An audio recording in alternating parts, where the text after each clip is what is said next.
इस वक्त एक बड़ी खबर आ रही है, उस खबर का रुख कर लेते हैं। 2024 में पीएम का उम्मीदवार कौन होगा, ये सवाल विपक्ष की तरफ से बना हुआ है, लेकिन हलचल तेज है। आज जब नीतीश कुमार से सवाल पूछा गया कि कई लोगों की इच्छा है प्रधानमंत्री बनने की, तो नीतीश बोले नहीं, टाल गए सवाल के जवाब।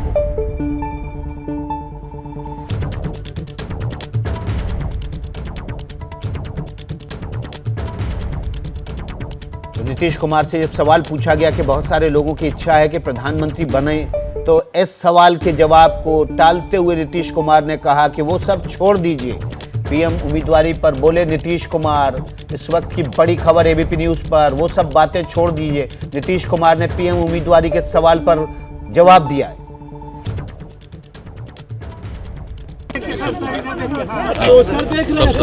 सर, काफी लोगों की इच्छा है प्रधानमंत्री बनाने की, नारा लगा रहे हैं। सब कुछ छोड़ दीजिए।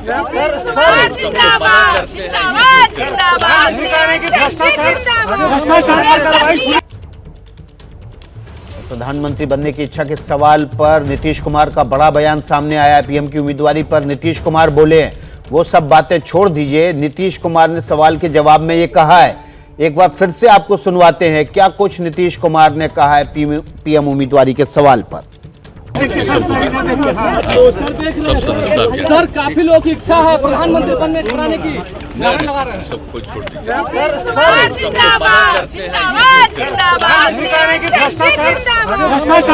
दीजिए।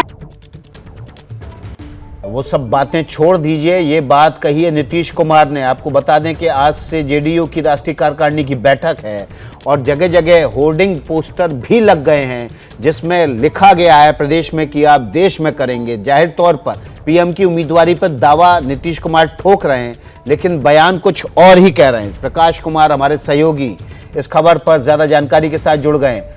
प्रकाश, जो होर्डिंग पोस्टर पटना में राष्ट्रीय कार्यकारिणी के लिए लगे हैं उसका इशारा कुछ और है, नीतीश कुमार बोल कुछ और रहे।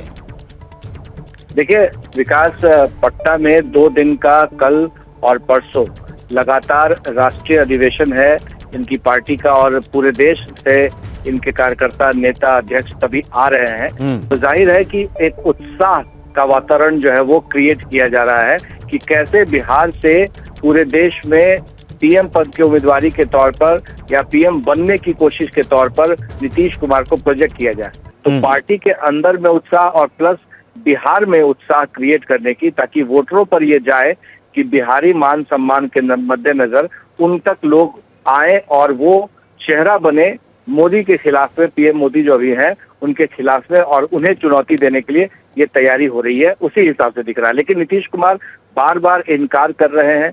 वो सीधे तौर पे नहीं कह सकते हैं क्योंकि सभी पार्टियों को एक साथ एकजुट करने की जिम्मेदारी वो स्वीकार कर रहे हैं, पर पीएम पद के लिए वो दावेदार होंगे, पीएम पद के लिए जाना चाहते हैं, वो खुद नहीं बोल रहे हैं, बल्कि जनता उनके साथ जो है, उनके समर्थक हैं, वो सब कुछ ये इस तरह से पेश कर रहे हैं। और यही वजह है कि उनके पार्टी के मंत्री से लेकर नेता तक लाल किला पर झंडा फहराने की बात भी कह रहे हैं। विकास, प्रकाश कुमार बता रहे हैं कि लाल किले पर झंडा फहराना चाहते हैं। पार्टी के कार्यकर्ता लगातार इस बात को कह रहे हैं। लेकिन प्रकाश कुमार, हमने देखा कि ललन सिंह ने भी आज अचानक से यू टर्न ले लिया और कह दिया कि पीएम की उम्मीदवारी में नहीं है। ये सवाल का जवाब आपसे लेंगे, लेकिन इस वक्त की जो बड़ी खबर है वो नीतीश कुमार ने इनकार कर दिया है कि वो पीएम पद की उम्मीदवारी की रेस में हैं। उन्होंने कहा इस सवाल के जवाब में कि वो सब छोड़ दीजिए।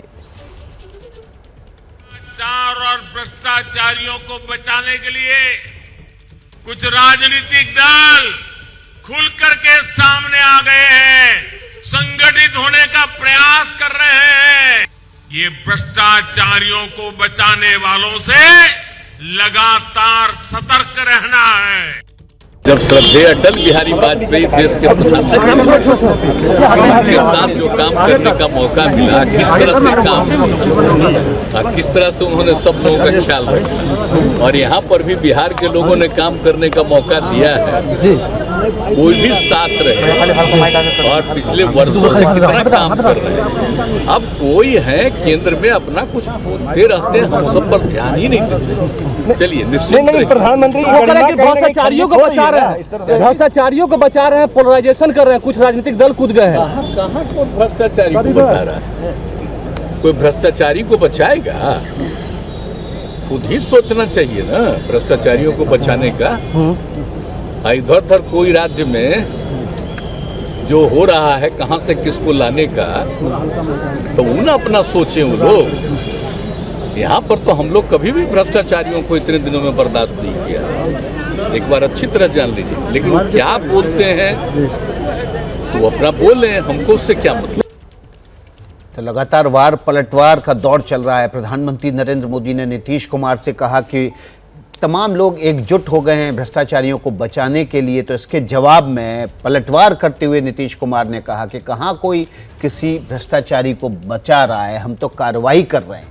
और देखिए आज पटना में जो बड़े बड़े होर्डिंग लगे हैं उस पर सीधे निशाने पर केंद्र सरकार है, प्रदेश में दिखा देश में दिखेगा, अपना दावा मजबूत कर रहे हैं इस तरह के नारे लिखकर। जुमला नहीं हकीकत ये लिखा है और सीधे केंद्र सरकार को, बीजेपी सरकार को निशाने पे लिया है। आगाज हुआ है, बदलाव होगा, ये भी बड़े बड़े होर्डिंग के जरिए लिखा गया है। दावेदारी कर रहे हैं नीतीश कुमार पीएम पद के लिए, लेकिन मुंह में यानी कि अपने बयानों के जरिए उसे खारिज भी कर रहे हैं। जब से नीतीश ने बिहार में पाला बदला है, लगातार महागठबंधन की ओर से कहा जा रहा है कि नीतीश देश के प्रधानमंत्री बनेंगे, लेकिन बीजेपी कह रही है कि नीतीश इस जन्म में तो पीएम नहीं बन पाएंगे। सुनिए सुशील मोदी ने क्या कहा। पीएम मोदी ने कहा भ्रष्टाचारियों का संगठन बना रहे हैं, एक कर रहे हैं। तो इसके जवाब में नीतीश कुमार ने उन्हें घेरा और कहा कि इधर उधर कौन करवा रहा है, राज्यों में क्या हो रहा है, भ्रष्टाचारियों को तो वो खुद बर्दाश्त नहीं करते हैं। इन तमाम मुद्दों पर बात करने के लिए हमारे साथ हैं सुशील कुमार मोदी, बिहार के पूर्व उप मुख्यमंत्री और राज्यसभा सांसद।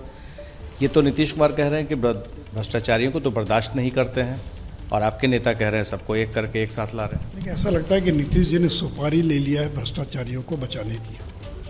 अपने बगल में तेजस्वी यादव को बैठाए हुए। ये कौन है तेजस्वी यादव? जिनका 750 करोड़ का मॉल बन रहा था, IRCTC घोटाला, जिसके सारे कागजात इन्हीं लोगों ने दिया था सीबीआई को, ललन सिंह, शिवानंद तिवारी। और जब सीबीआई ने कार्रवाई की तो उसमें नीतीश जी ने कहा था कि इसका जवाब दीजिए, और जवाब नहीं दे पाए तो 5 साल पहले गठबंधन तोड़ दिया था। उसी तेजस्वी को बगल में बैठाकर भ्रष्टाचार के खिलाफ में भाषण दे रहे हैं। ये तो इन्होंने तो सुपारी ले लिया है कि सारे भ्रष्टाचारियों को एकजुट करने का, बचाने का। और देखिए बगल के झारखंड के अंदर हेमंत सोरेन मुख्यमंत्री रहते अपनी पत्नी के नाम माइनिंग लीज को आवंटित कर दिया।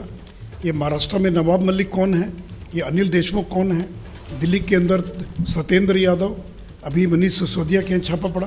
तो जो लोग भ्रष्टाचार में डूबे हुए उन पर अगर सीबीआई कार्रवाई करती, ईडी कार्रवाई करती है, तो फिर ये लोग एकजुट हो रहे हैं नरेंद्र मोदी को हटाने के लिए। ध्रुवीकरण हो रहा है कि नरेंद्र मोदी को हटाओ, नहीं तो पता नहीं हमारे काले धन का क्या होगा।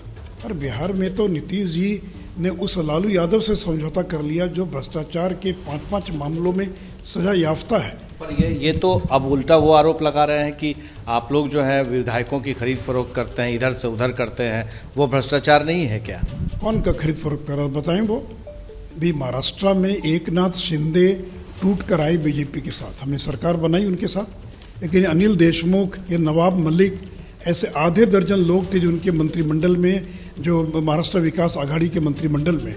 तो भ्रष्टाचार या तो तय कर ले सारी पार्टियां की सीबीआई को बंद कर दिया जाए, ईडी को बंद कर। भ्रष्टाचार कोई मुद्दा नहीं है, भ्रष्टाचार के खिलाफ कोई कार्रवाई नहीं होगी। लेकिन जब कार्रवाई करते हैं तो नीतीश जी ऐसे लोगों को एकजुट करने का प्रयास कर रहे हैं। तो इसलिए, और बिहार में तो वो भाषण दे रहे हैं भ्रष्टाचार के खिलाफ में। तो बताएं कि ये सही नहीं है कि ये तेजस्वी यादव की 20 से ज़्यादा बेनामी संपत्ति को ईडी ने जब्त कर रखा है। भ्रष्टाचार पर हमलावर हो रहे हैं। सुशील मोदी कह रहे हैं कि जिन तेजस्वी यादव के साथ बैठे उन्हीं के खिलाफ तमाम कागजात ईडी सीबीआई को इन्हीं नीतीश कुमार के सहयोगी ने दिए थे। जैसे ही घड़ी का काटा दोपहर 2:30 पे आए, बबीता जी का दिल सास बहू साजिश के लिए मचल जाए। और ये है इनकी बहू, पूरे दिन ऑफिस की टेंशन हो जाए गॉन जब ये करें अपना फेवरेट शो फ्री टाइम पे ऑन। इनकी तरह आप भी देखिए अपना फेवरेट शो अपने टाइम पर और डाउनलोड कीजिए एबीपी लाइव ऐप अपने स्मार्ट टीवी पर।